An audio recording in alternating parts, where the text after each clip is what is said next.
కేటీఆర్ కలిసి sugar factory కొందామనుకున్నారు, ఉంచుకుందామనుకున్నారు. కాబట్టి ఈ రోజు కొరుట్ల నియోజకవర్గ రైతులందరికీ అన్యాయం జరిగింది.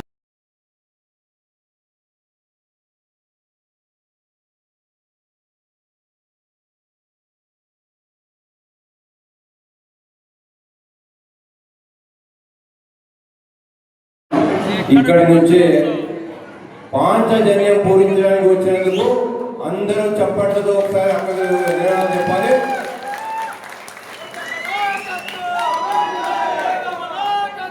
ఆల్మోస్ట్ అన్న మహిళా అభివృద్ధి చేయాలా, మహిళలకు 30% రిజర్వేషన్ ఇవ్వాలని చెప్పి అక్క కొట్లాడుతుంది.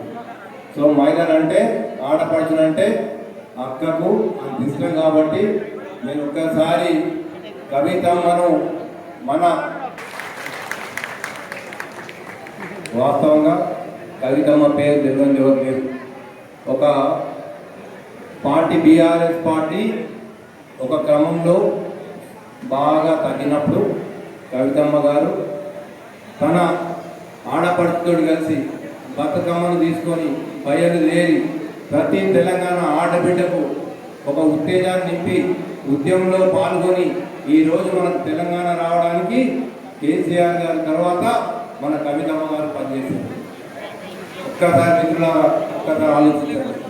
మనం ఏమైతే నిధులు నీళ్లు నియామకాలు అనుకున్నామో అవన్నీ వాటి కొరకు కష్టపడి తెచ్చుకున్న తెలంగాణ ఈ 12 సంవత్సరాల్లో ఏమీ కాలేదు. మళ్ళీ ఎక్కడికి పోయింది? మన ఉద్యోగాలు లేవు, మన యువత అట్లే ఉంది. ఎక్కడ చూసినా మళ్ళీ అరాచకము, అంతా దౌర్భాగ్యమైన పరిస్థితి.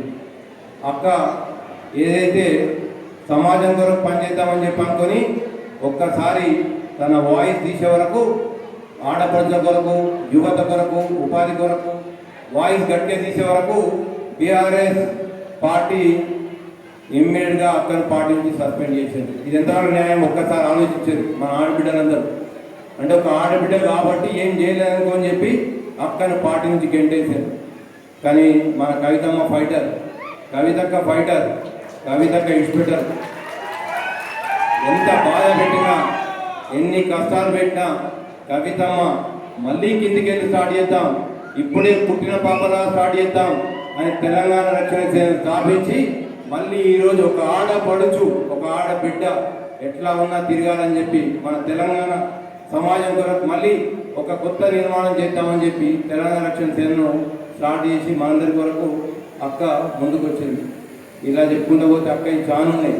అంటే అక్కకు భయపడి ఆల్మోస్ట్ సింగరేణి మొన్న మెడికల్ బోర్డు పెట్టాలి అనగానే ఇమ్మీడియట్గా అక్క రేపే ఇవాళ 19 ఇక్కడ నుంచి అక్క రేపు సింగరేణి పోవాలి. మనకు సింగరేణి వెళ్ళి అక్కడ అక్క ధర్నా చేసి నిర్వాహిత ధర్నా చేస్తానని భయపడి ఈరోజు కాంగ్రెస్ ప్రభుత్వం ఇమ్మీడియట్గా ఆ బోర్డు నియమించారు. అక్కకు భయపడి అంటే కవితక్క ఎక్కడ కష్టాలు ఉంటే అక్కడికి వెళ్ళి ఉద్యోగం చేద్దామని డిసైడ్ అయిపోయింది. ఎక్కడ చూసినా కవితక్క పేరు. పాలమూరు రంగారెడ్డి చూస్తే అక్క పోయింది, చెప్పింది, ధర్నా చేస్తా అని చెప్పింది. పార్టీలు ఉన్నాయి, బీఆర్ఎస్ పార్టీ ఉంది, బీజేపీ పార్టీ ఉంది, కాంగ్రెస్ పార్టీ ఉంది. మరి పార్టీలన్నీ ఉండగా ఇంకొక కొత్త పార్టీ ఏమవసరం? ఒక్కసారి మనం ఆలోచన చేసుకోవాలి.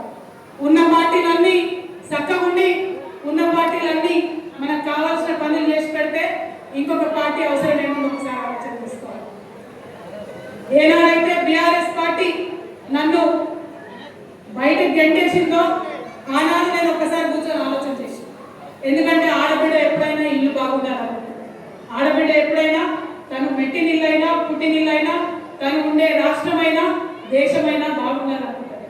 కానీ అదే ఆడబిడ్డ అదే ఇంట్లో అవినీతి జరిగినా, ఇంకొకరికి అన్యాయం జరిగినా చూసుకుంటూ ఊరుకో. నేను కూడా ఊరుకోలేకపోయినా. అవినీతి జరుగుతుందని చెప్పిన, అన్యాయం జరుగుతుందని చెప్పిన, కొత్తగా ఇయ్యాలో చెప్పలే. బీఆర్ఎస్ పార్టీ టీఆర్ఎస్గా ఉన్నప్పటి నుంచి చెప్తూనే ఉన్నా, అధికారంలోకి వచ్చినప్పటి నుంచి చెప్తూనే ఉన్నా. నేను చెప్పినటువంటి అనేక విషయాల్లో చర్యలు తీసుకున్నాను, కొన్ని విషయాల్లో తీసుకోలేదు. కానీ అవినీతిని ప్రశ్నించేసరికి, బీసీ బిడ్డల గురించి మాట్లాడేసరికి, ప్రజా ఉద్యమాలు చేపట్టేసరికి ఓర్వలేనటువంటి కొన్ని గుంట నక్కలన్నీ కలిసి నన్ను బీఆర్ఎస్ పార్టీలకి వెళ్ళి బయటకు పంపిస్తుంది. ఆనాడు నేను ఒక మాట ఆలోచన చేసుకున్నాను, నన్ను పార్టీలకి వెళ్ళి బయటకు పంపిండు, మరి నేనేం చేయాలి? కష్టం వచ్చింది ఒక ఆడపిల్లకు ఏం చేయాలి? 20 ఏళ్ళు పనిచేసినటువంటి వ్యవస్థను వదిలిపెట్టి ఇంట్లో కూర్చోవాలా, లేకపోతే అదే తొవ్వాల ప్రజల మధ్యలో పోయి ప్రజల కోసం పనిచేయాలా? ఆలోచించుకుంటే నాకు ఒకటే అనిపించింది, ఖచ్చితంగా బయటికి వచ్చిన ఆడబిడ్డలం బయటికి వస్తే రానే రావద్దు, వస్తే మాత్రం విడిచిపెట్టవద్దు. బయటకు వచ్చిన కాబట్టి నాకు తెలిసింది రాజకీయ రంగంలో సేవ చేయడం కాబట్టి ఖచ్చితంగా ఈ రాష్ట్రంలో ఒక నూతన రాజకీయ పార్టీ పెట్టాలని అనుకున్నాను. పెట్టిన తర్వాత చాలా మందితో ఆలోచన చేశాను. నేను ఒక్కదాన్ని ఏం నిర్ణయం తీసుకోలే. సమాజంలో అనేక మంది మేధావులు ఉన్నారు, భారతదేశంలో అనేక మంది గొప్ప వ్యక్తులు ఉన్నారు. అందరితో కూడా మాట్లాడినా ఇవాళ ఏం కావాలి మన రాష్ట్రంలో, ఎవరి కోసం పెట్టాలి పార్టీ, ఎవరిని అడిగినా ఒకటే చెప్పింది, అక్క మా తెలంగాణ వచ్చి 12 ఏళ్ళు అయింది, ఇప్పటికి కూడా తెలంగాణ రాకముందు మాకెంత జీతం ఉందో మాకు అంతే జీతం ఉంది, తెలంగాణ రాకముందు మాకెంత గిట్టుబాటు వచ్చిందో ఇప్పుడు అంతే వస్తున్నది. కానీ ఖర్చులు పెరిగిపోయినాయి, ఉప్పు ధర ఎక్కువైంది, పప్పు ధర ఎక్కువైంది, నూనె ధర ఎక్కువైంది, ఇంటి ఆదాయం మాత్రం పెరగలేదు. మరి అలా మా పిల్లగాడిని ఒక మంచి స్కూల్లో వేయాలంటే వేసే పరిస్థితి లేదు. మా ఇంట్లో ఎవరికన్నా జబ్బు వస్తే యాక్సిడెంట్ అయితే హాస్పిటల్లో చూపించే పరిస్థితి లేదు. ఈ ఆలోచన చేసిన తర్వాత అనేక మంది మేధావులతో ప్రపంచవ్యాప్తంగా ఉన్న వాళ్ళతో మాట్లాడినా, వాళ్ళందరితో మాట్లాడినాక ఒక 5 కార్యక్రమాలు ఎంచుకున్నాను. ఈ 5 కార్యక్రమాలను నేను పాంచజన్యం అనే పేరు పెట్టుకున్నాను. భగవంతుడు శ్రీకృష్ణుడు అధర్మం మీద యుద్ధం చేయాలనుకున్నప్పుడు, పేదవాళ్ళ పక్షాన నిలబడాలనుకున్నప్పుడు, ఎవరు లేని వాళ్ళ పక్షాన ఉండాలనుకున్నప్పుడు ఆయన పాంచజన్యం అనే శంఖం పూరించి ఆయనను స్ఫూర్తిగా తీసుకున్న పాంచజన్యం అనేటటువంటి పథకం పెట్టుకొని ప్రజల మధ్యలోకి వచ్చింది. ఏంటిది పాంచజన్యం? మొదటిది మనందరికీ ఉచిత విద్య రావాలి. అది పేదవాళ్ళైనా సరే పెద్దవాళ్ళైనా సరే ప్రభుత్వ స్కూళ్ళలో ఉచిత విద్య ఉంది లేదని నేను అంటలేను. కానీ ఒక మాట చెప్పాలి, ఎట్లుంటాయి మన ప్రభుత్వ స్కూళ్ళు? ఊర్లలో స్కూల్లే ఉంటాయి.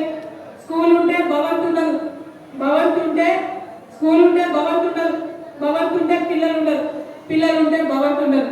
మా గద్దలనే చెప్పిండు ఎప్పుడో, చెట్టు కింద పోరగాళ్ళు కూర్చుంటారు, పొద్దు తిరిగినట్టు చెట్టు చుట్టూ తిరుగుకుంటా నేర్చుకుంటారు. పిల్లలు వస్తే సార్ రాడు, సార్ వస్తే పిల్లలు రాడు, పిల్లలు పంతులు ఇద్దరు వస్తే రాద్దామంటే చాక్పీస్ ఉండదు. గసవంటి పరిస్థితుల్లో ప్రభుత్వ స్కూళ్ళు ఉన్నాయి. మరి ప్రభుత్వ స్కూళ్ళలో పంపిద్దామా? పంపిస్తున్నారా ఇవాళ ఎవరైనా? ఎంత పేదవాళ్ళైనా కష్టపడి మా పిల్లల్ని నేను ప్రైవేట్కి తోలుతామని కోరుకున్నాను. ఏమవుతుంది ప్రైవేట్కి తోలితే?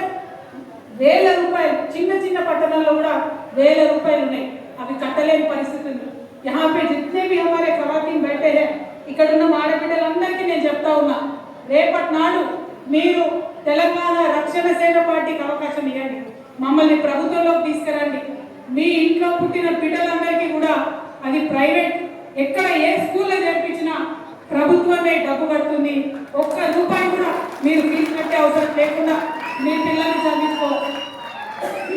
ఎందుకు ఈ మాట చెప్తా ఉన్నా అంటే, ఆడపిల్లలకు ఒకటే ఆలోచన ఉంటుంది, మా పిల్లలు చదువుకోవాలి, మా పిల్లలు బాగుపడాలి, నేను పడ్డ కష్టం మా పిల్లలు పడొద్దని ఉంటారు. ఇవాళ ఫీజులు కట్టలేని పరిస్థితులు ఉన్న తల్లిదండ్రులకు నేను మాట ఇస్తా ఉన్నా, రేపటి నాడు మీ ఆడబిడ్డ సర్కారు వస్తుంది ఖచ్చితంగా, వచ్చినప్పుడు ఫీజు మొత్తం కూడా గవర్నమెంటే భరిస్తుంది. అదేవిధంగా వైద్యం, ఇవాళ ప్రభుత్వ ఆసుపత్రికి పోతే సూదుంటే దూదు ఉండదు, దూదు ఉంటే సూదు ఉండదు. ప్రభుత్వ ఆసుపత్రికి పోతే రకరకాల విచిత్రమైన పరిస్థితులు ఉన్నాయి. ఆరోగ్యశ్రీ ఆరోగ్యశ్రీ అంటారు. ఆరోగ్యశ్రీ ఎట్లుంటుందమ్మో మనకు తెలియదా? అరచేతికి దెబ్బ తగిలితే ఆరోగ్యశ్రీ ఉంటుంది, మోచేతికి దెబ్బ తగిలితే ఆరోగ్యశ్రీ ఉండదు. అటువంటి అనేకమైన రూళ్ళు పెట్టి ఇబ్బందులు పెట్టే పరిస్థితి ఉన్నది. వెంటనే ఏం చేస్తాం? మనం ప్రైవేట్ హాస్పిటల్ పోతాం. ప్రైవేట్ హాస్పిటల్ పోతే లక్షలలో అవుతుంది, లక్షలలో అవుతుంది ఖర్చు. కానీ అడిగేటోళ్ళు లేరు, ఇచ్చేటోళ్ళు లేరు. నేను మాట ఇస్తా ఉన్నా, తెలంగాణ బిడ్డ మాట అంటే మాటనే ఉంటుంది, తప్పేది ఉండదు. పైగా ఒక ఆడబిడ్డ మాట ఇచ్చిందంటే ఎట్లుంటాం ఆడబిడ్డలో? మనం చేసేదే చెప్తాం, చెప్పింది ఖచ్చితంగా చేస్తాం. నేను మీకు మాట ఇస్తా ఉన్నా, ఉచిత వైద్యం, ఎంత పెద్ద హాస్పిటల్కి పోయినా, ఎంత పెద్ద రోగమైనా, మన తెలంగాణలో ఏ ప్రైవేట్ హాస్పిటల్కి పోయినా ఉచిత వైద్యం ఖచ్చితంగా మన కుటుంబంలో ప్రతి ఒక్కరికి మీ ప్రభుత్వమే దగ్గరికి నడుస్తుంది. నేను ఈ 2 మాటలు చెప్పగానే అన్ని పార్టీలలో మొగలే ఉన్నారు కదా, అన్ని పార్టీలలో అన్నలే ఉన్నారు, తమ్ములే ఉన్నారు, వాళ్ళందరూ నన్ను అడిపారు, యాడికెళ్ళి ఇస్తావు, పైసలు ఏడున్నాయి అంటుంది. నేను ఒకటే మాట చెప్తా ఉన్నా, మీరు తిండి బంద్ చేయండి, మీరు అవినీతి సొమ్ము తినడం బంద్ చేయండి, పేదవాళ్ళకు విద్య వస్తుంది, పేదవాళ్ళకు వైద్యం కూడా వస్తుంది. నేను లెక్కలేసి చూపిస్తా, ఒట్టిగా మాట్లాడేదాన్ని కాదు. నేను చదువుకున్నదాన్ని దేవుడి వల్ల. ఒకప్పుడు మా అమ్మ కలగన్నది, పట్టుబట్టి నన్ను ఇంగ్లీష్ మీడియం స్కూల్ వేస్తే ఆమె దయతో అమెరికా పోయి చదువుకొని వచ్చిన. ఆ తెలివితేటలతోనే చెప్తున్నా, ఈ రాష్ట్రంలో ఉన్న బడ్జెట్, ఇప్పుడున్న బడ్జెట్తోనే ఉచిత విద్య ఇవ్వచ్చు, ఉచిత వైద్యం ఇవ్వచ్చు. మీరు టీఆర్ఎస్ పార్టీని గెలిపించండి, ఈ రెండు నేను ఇచ్చి చూపిస్తాను. ఇక మూడవది, మస్తు ప్రభుత్వాలు వస్తున్నాయి పోతున్నాయి, అందరూ కూడా యూత్ గురించి మాట్లాడతారు, కానీ ఎవ్వరు కూడా యూత్ ఒక్క రూపాయి కూడా ఇవ్వలేదు. నాట్ ఈవెన్ సింగిల్ రూపీ ఎవరు కూడా యూత్ నమ్మి ఇవ్వలేదు. మగ పిల్లలకి ఇవ్వలేదు, ఆడపిల్లలకి ఇవ్వలేదు. అందరు చదువుకుంటున్నారు, ఉద్యోగాలు రానటువంటి పరిస్థితి. ఓ చిన్న వ్యాపారం చేయాలంటే మళ్ళా తల్లిదండ్రులు నడుపుకోవాలి, భూమి తనఖా పెట్టాలి. ఇక్కడ ఉన్న మా యూత్ అందరూ కూడా చెప్తున్నారు నాతోని, అక్క మేము ఒక బైక్ కొనుక్కోవాలంటే మా అమ్మ దగ్గర పోయి అడగాలి, మా అమ్మ గ్రూప్ లో పోవాలి, 10 మంది ఆడవాళ్ళతో కలిసి పైసలు ఎత్తాలి, ఆమె ఇచ్చే లక్షన్నరతో నేను బండి కొనుక్కోవాలి. పోనీ ఎవరన్నా తప్పుడు ఒక ఆటో కొనుక్కుంటా, ఒక 3 లక్షల రూపాయలు అయితే అంటే మళ్ళీ అదే పరిస్థితి. వయసు వచ్చిన పిల్లలై ఉండి, వయసు వచ్చిన ఆడపిల్లలైనా మగ పిల్లలైనా డిగ్రీలు చేసి పీజీ చేసి మళ్ళా తల్లిదండ్రుల్ని పైసలు పెట్టుకోవాలంటే నామోషి అనిపిస్తున్నాను అన్నారు. అందుకే వాళ్ళ కోసం ఆలోచన చేసిన. నేను ఇవాళ మీకు మాట ఇస్తా ఉన్నా, నేను మా యూత్ని నమ్మదలుచుకున్నా, మా ఆడపిల్లల్ని నమ్మదలుచుకున్నా, మా మగ పిల్లల్ని నమ్మదలుచుకున్నా. మీకు ఏమన్నా ఐడియా ఉందని బిజినెస్ ఐడియా, 2 లక్షల నుంచి 20 కోట్ల వరకు, 2 lakhs to 20 crores, మీకు ఏమన్నా ఐడియా ఉన్నాయండి? Without banks, without bank intervention, without any guarantee, మీ గవర్నమెంటే గ్యారంటీగా, నేనే మీకు గ్యారంటీగా ఉండి మీరు బిజినెస్ చేసుకోవడానికి నేను అవకాశం ఇస్తాను. చేయండి, ఒక గూగుల్ క్రియేట్ చేయండి, ఒక అమెజాన్ క్రియేట్ చేయండి, ఒక మైక్రోసాఫ్ట్ క్రియేట్ చేయండి. ఆ చేసిన వాళ్ళు ఎవరు గొప్పలు కాదు. ఆయా దేశాలలో ఆ ప్రభుత్వాలు వాళ్ళకు డబ్బిస్తాయి కాబట్టి, ఆ యువతకు వడ్డీ లేకుండా రుణాలు ఇస్తాయి కాబట్టి వాళ్ళు యూత్ చేయగలిగారు. ఇలా మనందరం వాట్సాప్ వాడతాం, లక్షల కోట్ల బిజినెస్ చేస్తారు వాట్సాప్. ఏమైనా బ్రహ్మ విద్య కాదు. మన దగ్గర కూడా అందరూ కంప్యూటర్ చేసిన పిల్లలు ఉన్నారు, గట్టి కూర్చుంటే వాట్సాప్ చేయగలుగుతారు. ఆ డబ్బు నేను ఇస్తా, మీ అక్కగా, మీ చెల్లిగా, మీ సోదరిగా, బ్యాంకులతో సంబంధం లేకుండా మా యూత్ నమ్మి నేను డబ్బు ఇవ్వాలనుకుంటున్నా. అది మనం 3వ కార్యక్రమంగా పెట్టుకున్నాం పాంచజన్యం. ఇక 4వ కార్యక్రమం మన రైతన్నల గురించి. అందరు వస్తారు, రైతులకు ఏం చెప్తున్నారు? పెట్టుబడి నేను ఇస్తాను ఒకరంటారు, ఇంకోటి అంటారు. ఆయన పెట్టుబడి ఎక్కించింది కాబట్టి నేను ఇంకొంచెం ఎక్కిస్తాను ఇంకొక ఆయన అంటారు. కానీ ఇప్పుడున్న ప్రభుత్వం ఇచ్చింది తక్కువ, ఎగ్గొట్టింది ఎక్కువ. రుణమాఫీ చేస్తామని వాళ్ళు అన్నారు, రుణమాఫీ చేస్తామని వీళ్ళు అన్నారు. రుణమాఫీ చేద్దామని ప్రయత్నం చేస్తే ఇప్పుడు కూడా రైతులు చాలా మంది, 50% మంది మాకు రుణం మాఫీ కాలేదని అంటారు. చాలా మంది రేవంత్ రెడ్డి గారు ఏం చెప్పారు? ఆయనకు 9వ తారీఖు డిసెంబర్ 9 నేను అధికారంలోకి వస్తా, సోనియమ్మ పుట్టినరోజు ఉంది, ఇక అందరు పోయి 2 లక్షలు తెచ్చుకోరంటే పాపం చాలా మంది ఆయన నమ్మి ఇంటికి 5 మంది పోయి 2 లక్షలు లోన్ తెచ్చుకున్నారు. ఒక్కరికి కూడా లోన్ మాఫీ కానటువంటి ఎన్నో ఇండ్లు ఇవాళ తెలంగాణలో ఉన్నాయి. అంటే రైతులు అంటే ఎంత అలకంటే సర్కార్లకు అబద్ధం చెప్పొచ్చు, అల్కగా మాట్లాడవచ్చు, ఏమన్నా అనొచ్చు, తర్వాత మాత్రం అమలు చేసేది ఉండదు. ఇవాళ ఏమన్నా అంటున్నామా? యూరియా ఇవ్వకపోతే ఏమన్నా అనే పరిస్థితి ఉన్నదా? యూరియా అనగానే యాప్ అని పెట్టిరు. యాప్ ఎవరి కోసం యాప్ పెట్టిరు? ఎందుకోసం పెట్టిరు? ఇప్పుడు యాప్ వద్దని మనందరం లొల్లి చేస్తే ఏం చేస్తారంటే మీ సేవ పోయి రైతు తీసుకురావాలి యూరియా. అంటే మొత్తం ఎత్తిడి వాళ్ళ ఎసమిడి వాళ్ళ మీ సేవ పోయి యూరియా తెచ్చుకోవాలి. ఇవన్నీ కాదు, రైతుని రాజు చేయాలి. ఏం చేయాలి? రైతుని రాజు చేయాలి. రైతుకు గౌరవం దొరకాలి. ఎట్లా దొరకాలి? రైతు ఎంఆర్ఓ ఆఫీస్ పోతే సపరేట్ కౌంటర్ ఉండాలి. ఎంఆర్ఓ గారు కూర్చోబెట్టాలి. ఏమన్నా మీ సమస్య ఏందని అడగాలి. అడిగి సమస్య పరిష్కరించి పంపించాలి. అది భూమి సమస్యనా, యూరియా సమస్యనా, రుణం రానటువంటి విషయమా, ఏదన్నా కానీ రైతును రాజు చేయాలి. ఖచ్చితంగా రేపటి నాడు ఈ టీఆర్ఎస్ పార్టీ అధికారంలోకి వస్తుంది, రైతును రాజు చేస్తుంది. నేను మీకు చెప్తా ఉన్నా, అది ఎంఆర్ఓ కేంద్రం, ఎంఆర్ఓ ఆఫీస్ అయినా సరే, ఆర్టీఓ ఆఫీస్ అయినా సరే, కలెక్టర్ ఆఫీస్ అయినా సరే, పోలీస్ స్టేషన్ అయినా సరే, నేను రైతులు వచ్చినా అంటే సపరేట్ కౌంటర్ ఉండాల్సిందే, టేబుల్ ఉండాలి, కుర్చీ ఉండాలి, రైతులు కూర్చోబెట్టాలి, రైతుకు అన్నీ కూడా సేవలు చేసి పెట్టాలి. అప్పుడే రైతు న్యాయం జరుగుతుంది తప్పితే మాటలతో న్యాయం జరగదు. అందుకే తెలంగాణ రక్షణ సేనను ఎన్నుకోమని, సపోర్ట్ చేయమని మీ అందరినీ కోరుతాము. ఇక 5వది పాంచజన్యంలో అతి ముఖ్యం ముఖ్యమైనది సామాజిక న్యాయ తెలంగాణ కావాలి మనం. ఏంటిది సామాజిక న్యాయం అంటే? వికలాంగులు ఉంటే వాళ్ళకి అన్ని రకాల అవకాశాలు కావాలి. ఇలా రేవంత్ రెడ్డి గారు మహిళలకు ఫ్రీ బస్ అని పెట్టింది. ఏం జరుగుతుంది? మహిళలకు ఫ్రీ బస్ అని పెడితే బస్సు డ్రైవర్ బస్ స్టాండ్ ఆపుతలేడు, భయపడి బస్ స్టాండ్ అవతల ఆపుతాడు. ఈ వికలాంగులైనటువంటి వాళ్ళు పాపం బస్ స్టాండ్ లో వెయిట్ చేస్తారు, ఉరికి బస్సు ఎక్కలేరు, ఇబ్బంది పడుతున్నారు. వికలాంగులకు ఇప్పటికి కూడా ఫ్రీ బస్సు లేదు.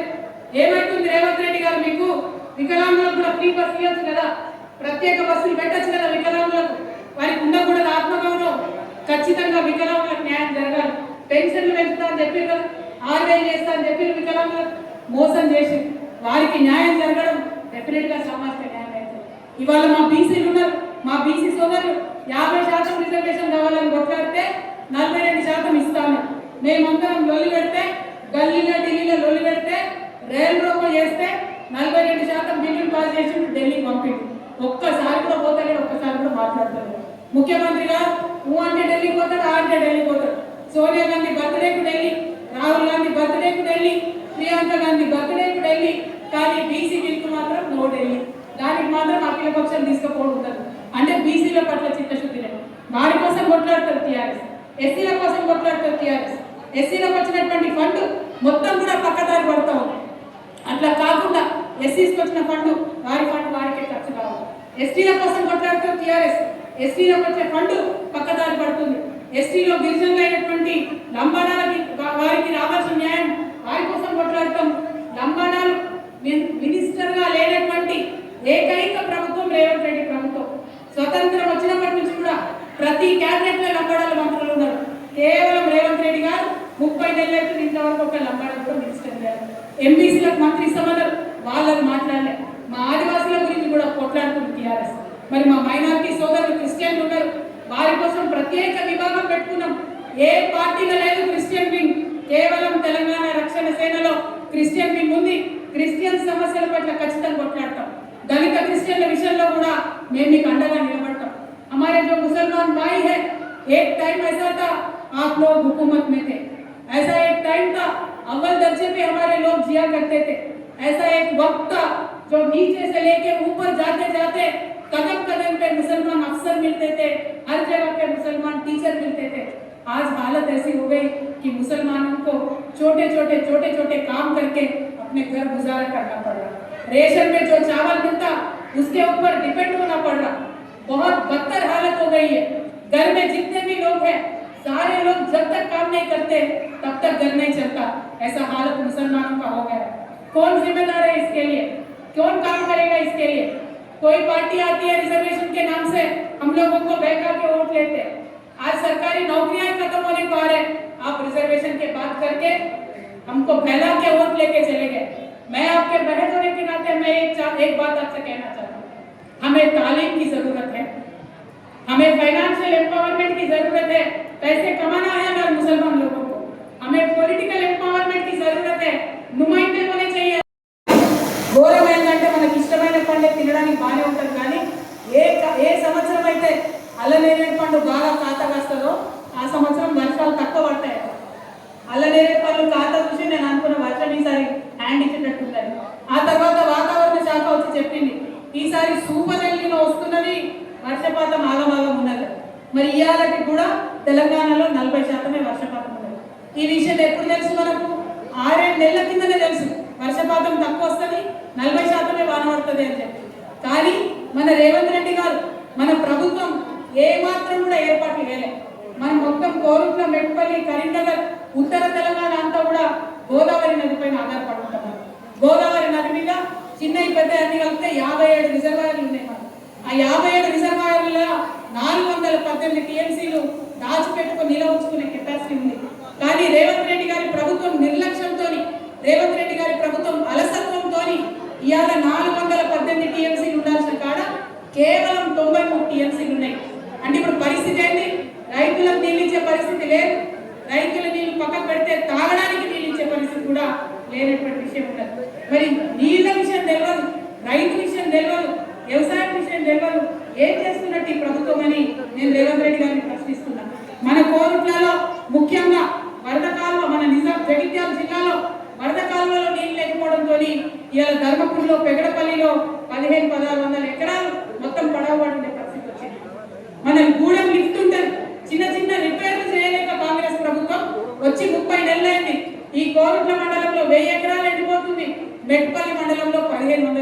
ఉన్నారు. మరి ఇట్లా చూసుకుంటా పోతే చెప్పుకుంటా పోతే కాళేశ్వరంలో ప్యాకేజ్ 22 లేక 7,500 ఎకరాలు ఇబ్రహీంపట్నంలో సాగులోకి రానటువంటి పరిస్థితి ఉంది. అంటే ఎట్లా చూసినా మన పొలాలకు రావాల్సిన గోదావరి నీళ్లు ఇచ్చేటటువంటి పరిస్థితి కాంగ్రెస్ ప్రభుత్వానికి లేదు. కానీ అబద్ధాలు మీదికెళ్ళి నిన్నగాక మొన్న కూడా ఒక రైతన్న ఆత్మహత్య చేసుకున్నాడు. ముఖ్యమంత్రి గారి గురించి మాట్లాడుకుంటేనే ఆయన ఆత్మహత్య చేసుకున్నాడు. ఒక రిటైర్డ్ ఇంజనీర్ని ముఖ్యమంత్రి గారు మాటలంటే పాపం మల్లవాళ్ళు ఏడ్చింది పెద్ద మనిషి. ఎందుకోసం? ముఖ్యమంత్రి గారు రాజకీయం చేస్తున్నారు. అటు బీఆర్ఎస్ వాళ్ళు రాజకీయం, ఇటు ముఖ్యమంత్రి గారు రాజకీయం. ఏమని అంటే కాళేశ్వరం ఊరిపోయింది కాబట్టి నీళ్ళు ఇవ్వడానికి చెప్పినాం. మేమందరం 3 ఏళ్ళకే చెప్తున్నాం. మేడిగడ్డ బ్యారేజ్ ఏదైతే పర్రెల్ వాషిందో ఆ బ్యారేజ్ తో సంబంధం లేకుండా రైతులందరికీ నీళ్ళు ఇవ్వచ్చు. కన్నెపల్లి వాడుకొని కన్నెపల్లి పంప్ హౌస్ నుండి అన్నారం సుద్దిల నుండి తీసుకొచ్చి ఎల్లంపల్లిలో నీళ్లు వస్తే ఇవాళ మన ఎస్ఆర్ఎస్పీ నిండుతుంది, మన వరదకాలలో నిండుతుంది, మన మల్లన్న సాగర్ నిండుతుంది. వీటన్నింటిలో నీళ్ళు ఇవ్వచ్చు. కానీ ఆ మాట మాట్లాడతలేదు ముఖ్యమంత్రి. మాట్లాడకుండా ఏమంటున్నాడు? ఈ 3 బ్యారేజ్లు నింపుతాడంటే భద్రాచలం రాముడు కొట్టుకోపోతాడు. మరి ఎవరు చెప్పారు? ఆయనకి ఏం చెప్పారు? కొట్టుకోపోతాడని అబద్ధం అనుకుంటా అయిపో రాముడి మీద ఒట్టన్నాడు. ఈయన ఒట్టన్నాడంటే ఆ పని పట్టాలంటే ఒకటి కాదు 2 గంటలు మనం బోల్డ్ చూస్తాం. అయితే ఏమైందంటే రాముడి గురించి రేవంత్ రెడ్డి గారు చెప్పగానే నాకు ఒక విషయం గుర్తొచ్చింది. మొన్న మధ్యనే భద్రాచలంలో రాములవారి కళ్యాణం అయింది. దానికి రేవంత్ రెడ్డి గారు సతీ సమేతమైన ముఖ్యమంత్రి గారు కావాలి పోయి పట్టు వస్త్రాలు సమర్పించుకొని దండం పెట్టుకున్నాడు. రాముడా రాముడా నాకు కొంచెం లోన్ ఇప్పి, నేను ఎక్కడికి పోయినా బ్యాంకులో లోన్ ఇస్తలేరని దేవుడికి దండం పెట్టుకున్నాడు. అప్పటి వరకు పాపం కళ్యాణం అవుతుంది. రాముల వారు సీతమ్మని చూస్తున్నాడట మురిపందనే. ముఖ్యమంత్రి దండం పెట్టుకోమని ఆనందంగా చూసి లక్ష్మణ స్వామిని చూసినట. తమ్ముడా లక్ష్మణ ఇట్రా, లక్ష్మణ స్వామి వచ్చినట్టు ఏందన్నా అంటే మనము కళ్యాణం సంగతి కొంచెం ఆగుదాము, ఈ ముఖ్యమంత్రి ఏమో పైసలు ఇవ్వని అడుగుతాడు, అప్పులిచ్చుడు తర్వాత విషయం, కానీ జర మన చెప్పులైతే జరుగు దాచిపెట్టాడు అనగానే లక్ష్మణ స్వామి చెప్పులు దాచిపెట్టి ముఖ్యమంత్రి గాలి మోటార్ పోయేదాకా చెప్పులు దాచిపెట్టిన పరిస్థితి. అది మన ముఖ్యమంత్రి గారి పరిస్థితి. ఎందుకంటే ఏది అడిగినా ఎదురుదాడి చేయడం, ఏది అడిగినా కూడా ఎగబెట్టడం తప్పితే ఒక్కటి కూడా మంచి పని ప్రభుత్వంలో జరుగుతలేదు. కాబట్టి ఆ ప్రభుత్వంలో మంచి పనులు జరగాలంటే ప్రశ్నించే ఇది గుమ్మడి రంగు జెండా, ఇది బతుకమ్మ మీద పెట్టే గౌరవ రంగు జెండా. మరి ఈ జెండాను ఆదరించాలని చెప్పి నేను మిమ్మల్ని అందరినీ కూడా మనస్ఫూర్తిగా వేడుకుంటా ఉన్నాను. ఇవాళ డాక్టర్ రవీణ కోరుకలో వచ్చి చేరడంతో డెఫినెట్ గా మంచి బలం వచ్చింది. ఆ బలాన్ని ఇంకా మంచిగా ప్రజల కోసం కొట్లాడడానికి, ప్రజల పక్షాన నిలబడడానికి మేము వాడుకుంటాం. మేము ఇవాళ ప్రధాన ప్రతిపక్షంగా పనిచేస్తున్నాం. రేపటి నాడు మీ అందరి దయ ఉంటే ఖచ్చితంగా అధికారంలోకి వస్తాం. వచ్చి ఇప్పుడు దాకా చెప్పిన పనులన్నీ కూడా చేసి పెడతాం. మరి రగన్న అన్ని పార్టీలు నమ్ముకొని మోసపోయిందన్నారు. అన్న అన్ని పార్టీలు అన్నలు ఉన్నారు కదా, మోసం చేస్తారు. ఇది అక్క పార్టీ, మోసం ఉండదు. ఖచ్చితంగా ఖచ్చితంగా ఖచ్చితంగా రగన్న అసెంబ్లీకి పంపేది ఖాయం. రగన్న నిలబడ్డప్పుడు కోరుట్ల మెట్పల్లి ప్రజలందరూ కూడా మరి రగన్నకు సహకరించాలి, వారి కోటేయాలి, వారిని గెలిపించాలని చెప్పి మనస్ఫూర్తిగా మిమ్మల్ని అందరినీ కోరుతున్నాను. నిజంగా ఈ కోరుట్ల నిజామాబాద్ పార్లమెంట్ ప్రజలందరికీ కూడా మళ్ళొకసారి నేను చేతులు జోడించి నమస్కరిస్తా ఉన్నా. ఎందుకంటే మీరందరూ ఓటేయడం వల్లనే నేను పార్లమెంట్కి పోయి ఇలా దేశంలో కూడా గుర్తుపట్టే పరిస్థితి. మీ దయతోని నేను ఇవాళ 10 మంది నన్ను గుర్తుపట్టేటటువంటి స్థాయికి ఎదిగిన. మరీ ముఖ్యంగా కోరుట్ల మెట్పల్లిలో ఉన్న ఎవరైతే ముసల్మాన్ సోదరులు ఉన్నారో सबको मैं तहे दिल से और एक बार शुक्रिया अदा करना चाहती हूँ, क्योंकि हर टाइम आप हमारे साथ रहे, हर टाइम आप हमारे बहन का मुझे अपने बहन मान के एक फैमिली मेंबर का आपने दर्जा दिया। पूरे पार्लियामेंट के हलके में मुसलमान भाइयों ने वो रेस्पेक्ट मुझे दिया।